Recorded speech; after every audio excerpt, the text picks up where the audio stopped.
Hello friends, इस नए video lecture में आपका फिर से स्वागत है। तो इस वीडियो लेक्चर में हम लोग कवर करने वाले हैं 10 मोस्ट इंपॉर्टेंट क्वेश्चन जो कि EIM आपके सब्जेक्ट से है। ठीक है, जितने भी आपके 4 सेमेस्टर के स्टूडेंट हैं जो कि इलेक्ट्रॉनिक्स ब्रांच के हैं, उनके जो सब्जेक्ट हैं EIM, उससे 10 इंपॉर्टेंट मोस्ट इंपॉर्टेंट क्वेश्चन इस वीडियो लेक्चर में कवर कराए जा रहे हैं। तो प्लीज़ वीडियो को लास्ट तक देखिएगा। आपको जो 10 क्वेश्चन इसमें बताए जाएंगे, सारे के सारे क्वेश्चन और इसके आंसर आपको बहुत अच्छे से क्लियर हो जाएगा। तो चलिए शुरू करते हैं। पहला क्वेश्चन क्या पूछा गया है इसको हम लोग देखते हैं। तो फर्स्ट क्वेश्चन आपका है मेन कंट्रोल इन CRO। ठीक है, यहाँ पे कंट्रोल है, मेन कंट्रोल्स इन CRO। CRO का जो मेन कंट्रोल होता है किसके पास होता है? फर्स्ट ऑप्शन है आपका फोकस, सेकेंड ऑप्शन होता है आपका इंटेंसिटी कंट्रोल, थर्ड ऑप्शन आपका position control, fourth option all of above. तो यहाँ पे देखेंगे जो CRO होता है उसका जो मेन कंट्रोल होता है वो कौन सा होता है आपका? तीनों होता है आपका। फोकस कंट्रोल भी होता है, इंटेंसिटी कंट्रोल भी होता है और पोजीशन कंट्रोल भी होता है।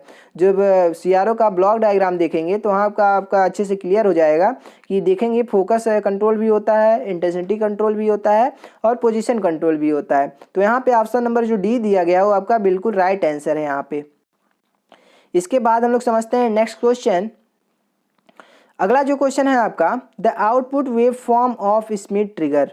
स्मिथ ट्रिगर क्या होता है? एक सिग्नल जनरेटर होता है, सिग्नल को जनरेट करने के लिए होता है। तो स्मिथ ट्रिगर का हम लोग यूज़ के इसका जो आउटपुट होता है वो किस, इसका ये जो आउटपुट वेव फॉर्म होता है वो किस वेव फॉर्म में होता है? मतलब रेक्टेंगुलर होगा या फिर आपका स्क्वायर वेव होगा या फिर डायरेक्ट वेव होगा, इस तरह से। ठीक है, तो यहाँ पे जो ऑप्शन नंबर फर्स्ट दिया गया है आपका डायरेक्ट करंट होगा, सेकंड ऑप्शन है आपका स्क्वायर वेव होगा, थर्ड ऑप्शन आपका साइनसॉइडल होगा, फोर्थ ऑप्शन आपका पैराबोलिक होगा। तो यहाँ पे देखेंगे कि जो स्मिथ ट्रिगर होता है उसका जो आउटपुट वेव फॉर्म होगा वो आपका स्क्वायर वेव होता है। ठीक है, स्मिथ ट्रिगर के द्वारा जो आउटपुट वेव फॉर्म होता है वो कौन सा होता है आपका? स्क्वायर वेव होता है। तो यहाँ पे ऑप्शन नंबर जो सेकंड दिया गया है वो आपका बिल्कुल राइट आंसर है, स्क्वायर वेव। ठीक है, स्क्वायर वेव हम लोग देखते हैं कुछ इस फॉर्म में होता है स्क्वायर वेव। ठीक है, कुछ इस तरह से स्क्वायर वेव होता है। तो इसका जो स्क्वायर वेव होगा, जो इसका स्मिथ ट्रिगर का जो आउटपुट होगा स्क्वायर वेव प्राप्त होगा। ठीक है ना। इसके बाद हम लोग समझते हैं नेक्स्ट क्वेश्चन। अगला जो क्वेश्चन है आपका, the standard signal generator uses. Signal generator क्या होता है? नाम से ही पता चल रहा है, जो सिग्नल को जनरेट करते हैं, डिफरेंट डिफरेंट वेव फॉर्म को जनरेट कर सकते हैं। तो एक स्टैंडर्ड जो सिग्नल जनरेटर होता है किसका यूज़ करता है? तो फर्स्ट ऑप्शन है आपका 1:2 फ्रीक्वेंसी डिवाइडर, सेकेंड ऑप्शन है आपका 2:1 फ्रीक्वेंसी डिवाइडर, थर्ड ऑप्शन है आपका 1:4 फ्रीक्वेंसी डिवाइडर, फोर्थ ऑप्शन आपका 4:1 फ्रीक्वेंसी डिवाइडर। तो यहाँ पे ऑप्शन नंबर जो सेकंड दिया गया है वो आपका बिल्कुल राइट आंसर है। एक स्टैंडर्ड जो सिग्नल जनरेटर होता है वो 2:1, ठीक है, 2:1 का फ्रीक्वेंसी डिवाइडर यूज़ करता है। 2:1 का फ्रीक्वेंसी डिवाइडर का यूज़ करता है एक स्टैंडर्ड जो सिग्नल जनरेटर होता है। इसलिए ऑप्शन नंबर जो बी है वो आपका बिल्कुल राइट आंसर है। इसके बाद हम लोग समझते हैं नेक्स्ट क्वेश्चन। अगला जो क्वेश्चन है उसमें क्या पूछा जा रहा है? Sensitivity of an instrument is independent of. तो फर्स्ट आपका ऑप्शन है एम्पलीट्यूड डिस्टॉर्शन, सेकंड ऑप्शन है आपका फ्रीक्वेंसी डिस्टॉर्शन, थर्ड ऑप्शन है आपका both A and B, fourth option है आपका नन ऑफ दीज। तो क्वेश्चन में पूछा गया है कि जो कोई भी इंस्ट्रूमेंट है उसका जो सेंसिटिविटी होता है किस पे डिपेंडेंट इंडिपेंडेंट होता है? तो आपका एम्पलीट्यूड डिस्टॉर्शन पे भी डिपेंडेंट होता है और फ्रीक्वेंसी डिस्टॉर्शन पे भी डिपेंडेंट होता है। मतलब ऑप्शन नंबर जो सी दिया गया है वो आपका बिल्कुल राइट आंसर है, बोथ ए एंड बी। ठीक है ना। तो यहाँ पे ऑप्शन नंबर सी आपका बिल्कुल राइट है। इसके बाद हम लोग समझते हैं नेक्स्ट क्वेश्चन। अगला जो क्वेश्चन है उसमें क्या पूछा जा रहा है? An electrical measuring instrument electrical energy is converted into. जो इलेक्ट्रिकल मेजरिंग इंस्ट्रूमेंट होता है वो इलेक्ट्रिकल एनर्जी को किस फॉर्म में कन्वर्ट कर देता है? तो फर्स्ट ऑप्शन है आपका मैकेनिकल एनर्जी, सेकेंड ऑप्शन है आपका केमिकल एनर्जी, थर्ड ऑप्शन है आपका हीट एनर्जी और फोर्थ ऑप्शन है आपका साउंड एनर्जी। तो यहाँ पे ऑप्शन नंबर जो फर्स्ट दिया गया वो आपका बिल्कुल सही है, मैकेनिकल एनर्जी। जो आपका इलेक्ट्रिकल मेजरिंग इंस्ट्रूमेंट होता है वो इलेक्ट्रिकल एनर्जी को चेंज कर देता है, किसमें? मैकेनिकल एनर्जी में। ठीक है, तो ऑप्शन नंबर फर्स्ट यहाँ पे जो दिया गया है वो बिल्कुल सही ऑप्शन है आपका। इसके बाद हम लोग समझते हैं नेक्स्ट क्वेश्चन। अगला जो क्वेश्चन उसमें क्या पूछा जा रहा है? Moving iron instrument can be used. जो मूविंग आयरन इंस्ट्रूमेंट होता है उसमें यूज किया जा सकता है, किसमें यूज किया जा सकता है? तो फर्स्ट ऑप्शन है आपका an ammeter for measuring AC and DC current. Second option है आपका वोल्टेज ऑफ यहाँ पे रहेगा वोल्ट मीटर, ठीक है, a voltmeter for measuring AC and DC voltage.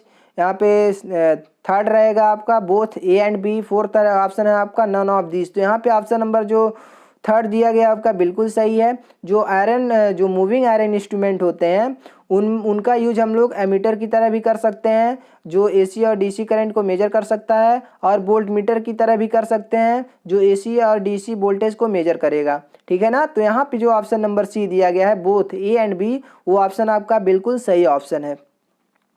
इसके बाद हम लोग समझते हैं नेक्स्ट क्वेश्चन। अगला जो क्वेश्चन पूछा जा रहा है, इलेक्ट्रोडायनमोमीटर टाइप इंस्ट्रूमेंट रीड्स एक्चुअली। जो इलेक्ट्रोडायनमोमीटर टाइप इंस्ट्रूमेंट होते हैं वो एक्चुअली किसका रीड करते हैं, किसको मेजरमेंट करते हैं। तो फर्स्ट ऑप्शन है आपका एवरेज वैल्यू, सेकंड ऑप्शन है आपका RMS वैल्यू, थर्ड ऑप्शन है आपका पीक वैल्यू, फोर्थ ऑप्शन है आपका नन ऑफ दिस। यहाँ पे ऑप्शन नंबर जो सेकंड है वो आपका बिल्कुल सही है, RMS वैल्यू, ठीक है। जो भी आपका इलेक्ट्रोडायनमोमीटर टाइप इंस्ट्रूमेंट होता है वो क्या मेजर करता है, RMS वैल्यू को मेजर करता है, ठीक है। तो यहाँ पे ऑप्शन नंबर बी आपका बिल्कुल राइट आंसर है। इसके बाद हम लोग समझते हैं नेक्स्ट क्वेश्चन। अगला जो क्वेश्चन पूछा जा रहा है, the advantage of moving iron instrument is. Moving जो आयरन इंस्ट्रूमेंट होता है उसका एडवांटेज क्या है। तो यहाँ पे फर्स्ट ऑप्शन आपका दिया गया है लीनियर स्केल होता है, सेकेंड ऑप्शन आपका दिया गया है हाई सेंसिटिविटी होता है, थर्ड ऑप्शन आपका दिया गया है used at high frequencies, fourth option आपका दिया गया नन ऑफ दिस। तो यहाँ पे ऑप्शन नंबर जो थर्ड है वो आपका बिल्कुल राइट आंसर है, यूज्ड हाई फ्रीक्वेंसी।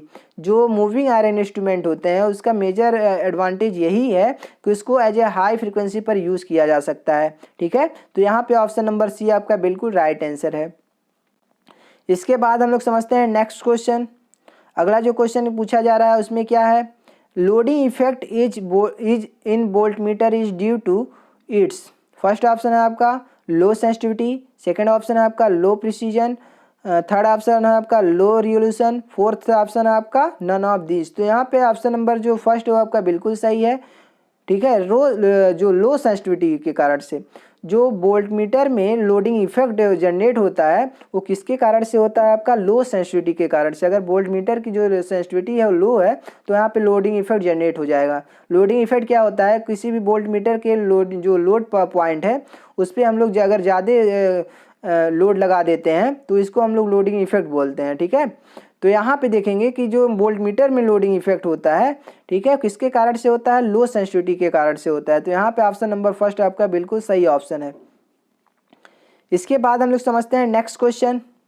अगला जो क्वेश्चन है CRT स्टैंड फॉर। एक क्वेश्चन आपके लिए है, कमेंट बॉक्स में इसका आंसर आप लोग दीजिएगा कि CRT का फुल फॉर्म क्या होता है। फर्स्ट ऑप्शन है आपका कैथोड रे ट्यूब होता है, सेकेंड ऑप्शन है आपका कैथोड रे ट्यूनर होता है, थर्ड ऑप्शन है आपका both A and B, fourth option आपका नन ऑफ दीज, ठीक है।